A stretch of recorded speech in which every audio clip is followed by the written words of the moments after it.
Thanks for joining us on North Texas Insider. I'm your host, Savannah Humeler. In this week's episode, we are covering Mean Green basketball, softball's huge upset, and all the coaching changes here at North Texas. But first, let's get straight to Mean Green basketball. The men took on the Southern Miss Eagles in a big Conference USA matchup. It was the senior game for North Texas as the team recognized seniors before the game at midcourt.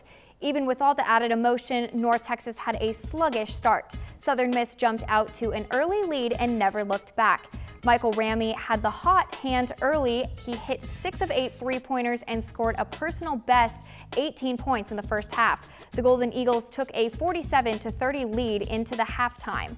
Darrell Green did his part, hitting 4 three-pointers and scoring 14 points in the first half.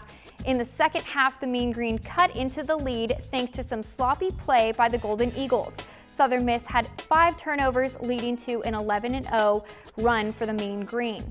But it wouldn't be enough as the Golden Eagles extended their lead to 23 and won the game 76-53.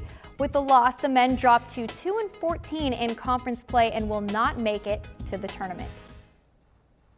While the men have struggled, the ladies have been red hot. Heading into their game against the UTSA Roadrunners, the Mean Green had won 4 straight.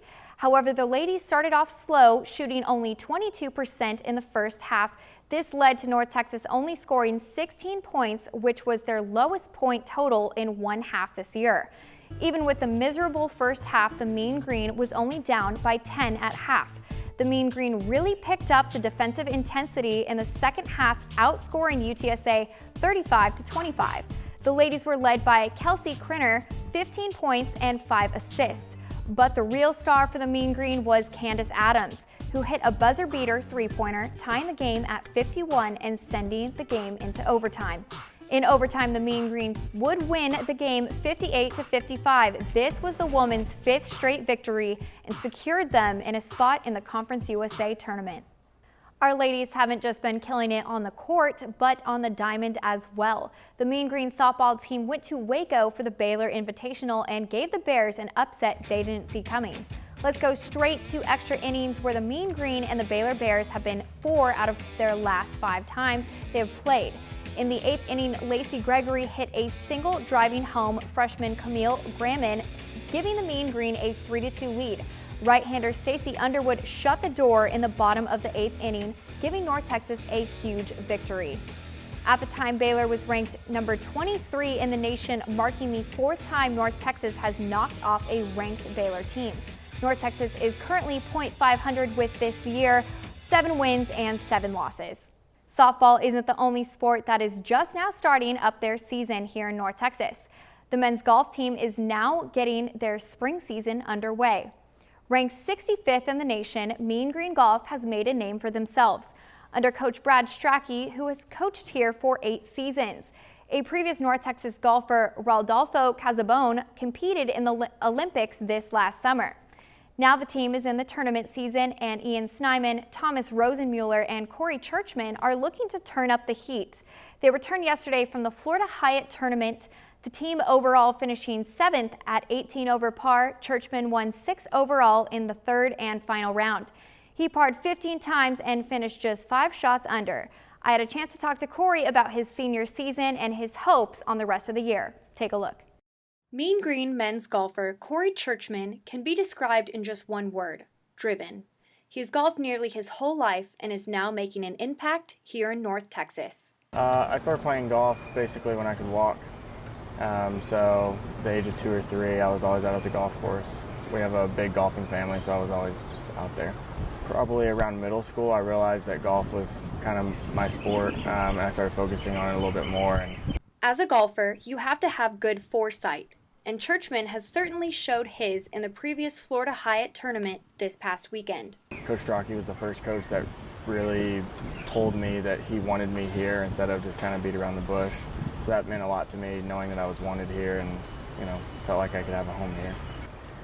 But ultimately, the main goal is to win another conference championship and go to nationals and make match play and just kind of make a run and make North Texas a name in golf again. North Texas men's golf plays their next tournament in San Diego, California. Corey is hoping to get an individual win for himself and the team. When I graduate, I'm going to turn pro. I don't know when necessarily, if it'll be right after graduation or more in the fall when web.com Q School comes around. But that's my goal, is to turn pro and try to make it professionally and play on the PGA Tour. And North Texas men's golf will be playing in 2 weeks in San Diego, California, and they're looking to up their rankings, so watch out for them. Coming up, I will interview two-time Conference USA Freshman of the Week, Ryan Woolridge. Stay with us. This past week, I had the opportunity to sit down with freshman guard Ryan Woolridge to talk about his Conference USA Freshman of the Week selection. Thank you for joining us on North Texas Insider. I'm here with Ryan Woolridge, and we're going to be talking to him today a little bit about his season. So, Ryan, can you just tell me a little bit about how your season went playing for UNT? Well, I didn't really get to play like the first half of the season, so that was kind of tough sitting out. Second half, when I got to play, there was a lot of ups and downs. We didn't have really a winning season, but we played hard enough to win. So, looking back on this season, what do you think was some of your favorite memories or some of your favorite games just when you were playing or just within the team as a whole? I'll say some of my favorite memories are the first game I played, because it was like I haven't played in so long, and another game would be UTEP. We went to overtime. A lot of fans. It was loud. And then I would say probably the last game, where it was a lot more fans and louder, and it was just a good game. And you transferred from USD this last year, and you got to play USD at home. Yeah. What was that like? Yeah, it was very interesting, yeah. Because I had never played with them in a real game, so it was kind of like a weird but good feeling. But you knew like some of the players and stuff like that, so was that interesting on the court? Yeah, that was very, very interesting. We were talking back and forth, kind of like competition, but friendly. That's always fun. Yeah. And I know your family's close by, so did they get to come up and see all your games? Yeah, they come to all the home games, sitting like right behind the bench, cheering, yelling. And what was that like for you? Yeah, that was. I enjoyed it a lot, because like that's what I grew up with. They always at all my games and stuff like that, so it was a good feeling. And I know your dad, you told me before, was one of your biggest sort of basketball inspirations. Yeah. So he kind of got to see you play, and how was that for you? Yeah, it was kind of good, but kind of bad, because after the games, he always tell me like everything I did wrong, so it was kind of good. It happens. And you were named Conference USA Freshman of the Week twice in a row. Yeah. How did that feel? It was new, interesting, because I had never done anything like that before, so it was a weird feeling, but I kind of enjoyed it. And what do you think kind of your plays or some of your playing time, how do you think you got selected based on how you played? I feel like I got selected because I just outplayed like everybody. I just went out there, tried my best, and my stats showed that I was the player of the week. And so now your season's over, so how are you sort of feeling about that? I'm kind of sad that it's over this early, but then again, we get to take some time off, go into off season, work on our game. So. And do you think that this past season you accomplished any personal goals that sort of helped you? Kind of, but I feel like I could have did some more stuff. I just feel like I knocked off some rust, so I should be better next season. And do you plan on working on anything in the off season? Like, what's kind of your plan? Yeah, I plan on working on shooting the ball better, because I saw that this year we really weren't very good shooting the ball, and that could have helped us a lot down the stretch. So. Was there anyone on the team that you sort of bonded with or that kind of pushed you to do a little bit better? I definitely bonded with AJ. Me and him were always fighting, competing in the practice, and I feel like J. Michael Reese pushed me a little bit, because I always had to like compete with him for playing time and stuff like that. So yeah. And now that he, his season's over, he was a senior, so now you're going to have next season to kind of step up to where he was. So what's that kind of pressure on you? It's a little bit pressure, but I kind of took on the pressure like towards the end of this season. So It should be a fun season next year. Once again, we want to thank Ryan for being on the show and hope he and the Mean Green finish the season strong. After the break, we will preview the Conference USA tournaments. Stay with us. College basketball season is coming to a close as conferences host their senior nights and play in their last few games before playoffs begin. These next few games are crucial for many teams trying to make their way into the March Madness tournament. Conference USA has had an interesting year and has been given a little more recognition in the sports world. Let's start with third in the conference. Old Dominion has had a great season. Their record 18-10, their recent 67-53 win against Western Kentucky has given the men hope for their next two conference games. Sophomore guard Ahmed Kaver has had a lot more playing time than last year, totaling 35.5 minutes per game with the help of Brandon Stith, who has had around 7 rebounds per game. Louisiana Tech Bulldogs are second in the conference, and with Eric McCree scoring nearly 18 points per game, the Bulldogs may be in great position for another win in their last game, which is a conference game against Southern Miss this Saturday at home. Louisiana Tech stands at a 21-9 record. Lastly, Middle Tennessee Blue Raiders 25-4 this year and has dominated on the court with their 3 key players, Ja'Cory Williams, Giddy Potts, and of course, Reggie Upshaw.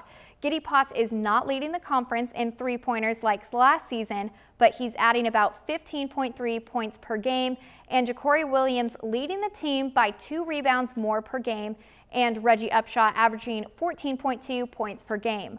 All 3 players giving Middle Tennessee nearly 50 points a game. Moving on to women's NCAA basketball, the Final Four tournament will be held right here in Dallas, Texas. But before the tournament begins, the women must play a few more games. Western Kentucky leading the conference 22-6 overall. The Lady Toppers take on North Texas here at the Super Pit this Thursday and then head down to Houston Saturday to play Rice.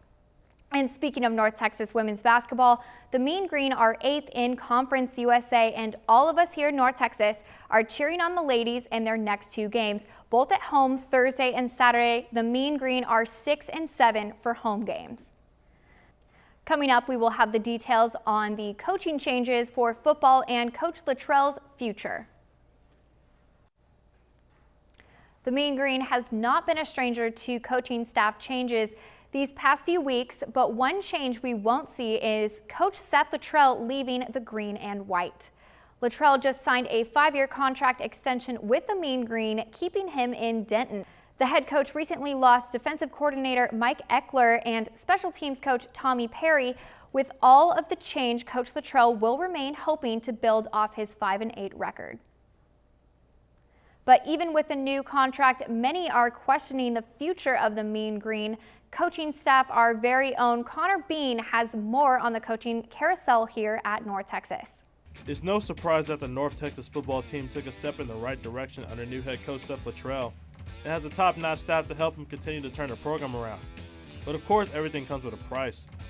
The coaching staff suffered its first big loss when defensive coordinator Mike Eckler took a job at the University of North Carolina, a school in the Power 5 conference.